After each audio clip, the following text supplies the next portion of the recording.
ഉണ്ടോ സഖി ഒരു കുലമുന്തിരി പങ്കിടുവാനായി നാലണ കയ്യിലുണ്ടോ പ്രിയേ കൽവിലൊരാശ മുന്തിരി തിന്നിടുവാൻ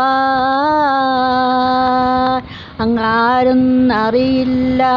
അങ്ങേ നാട്ടിലെ രാജാവല്ലേ അങ്ങ് വെറും ദീർഘവുമല്ലേ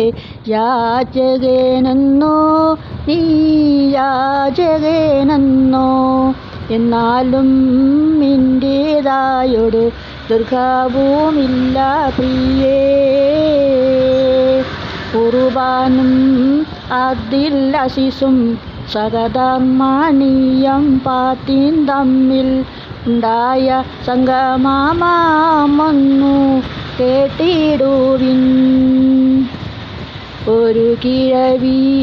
അവരുടെ വീട് പുനർനിർമ്മാണം ചെയ്യാനായി